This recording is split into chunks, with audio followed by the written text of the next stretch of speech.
a light mist ghosting the street. Our apartment was dim and cozy, illuminated only by the Christmas lights that we'd strung across the ceiling. I poured cider into a pot on the stove.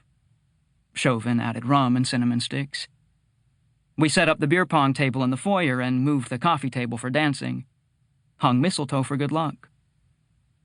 Evan and Chauvin both had girlfriends. I figured I'd find someone soon. I didn't have my eye on anyone in particular that night. Since moving to the city, I'd hooked up with a handful of girls and quasi-dated one. Her name was Shelley. It was short-lived, and she unfriended me on Facebook. Still, we were all at the age where dating felt real. Friends were pairing off, staying in, rising early, signing leases, marriage, kids, thoughts of the suburbs. The previous summer, I'd attended 7 weddings. I ate 7 plates of chicken française and danced to Shout 7 times. I watched 7 mothers dance with their sons. I drank. I drank gin and tonics on the lawns of country clubs and flutes of champagne through awkward toasts.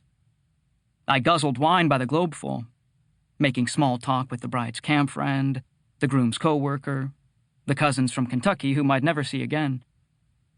Before the dancing, I ordered shots. Or, if shots weren't on offer, I ordered tequila neat.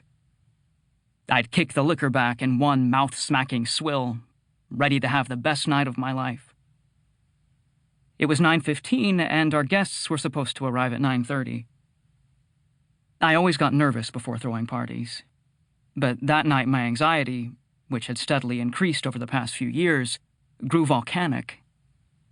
I darted to the bathroom, fixing my hair, tucking and untucking my flannel shirt, smiling at my reflection, breathing against the drumbeat inside my head. Chauvin was wearing a blazer. Should I wear a blazer?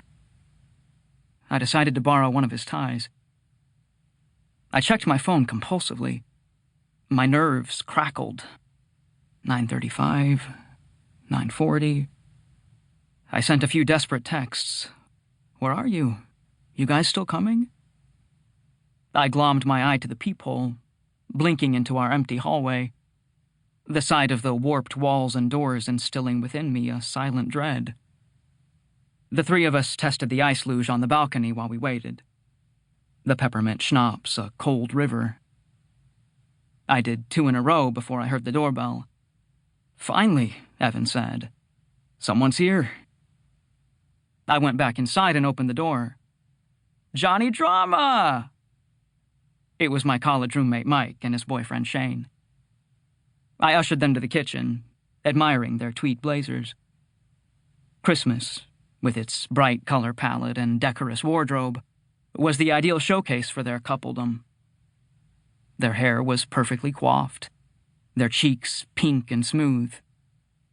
They seemed to exist on a different life plane, one where people wore woven belts and vintage watches. The apartment looks amazing, Mike said. I'm normally a white lights person, but I love the colors. I took his coat and offered him a drink. We've got vodka, tequila, wine, whiskey, beer. Everything the light touches. Tequila soda? 2 limes. I opened the Patron.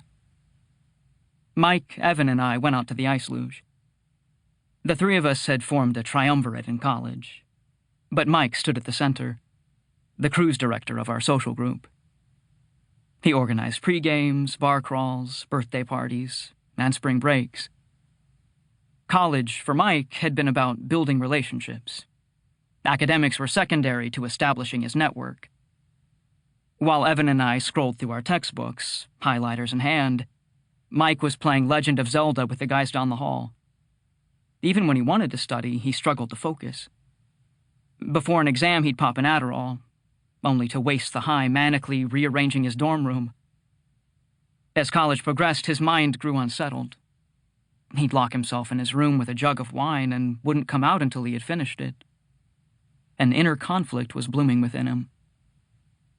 When Evan and I came back from studying abroad our junior year, Mike had lost 80 pounds, dyed his hair, and come out of the closet. He knows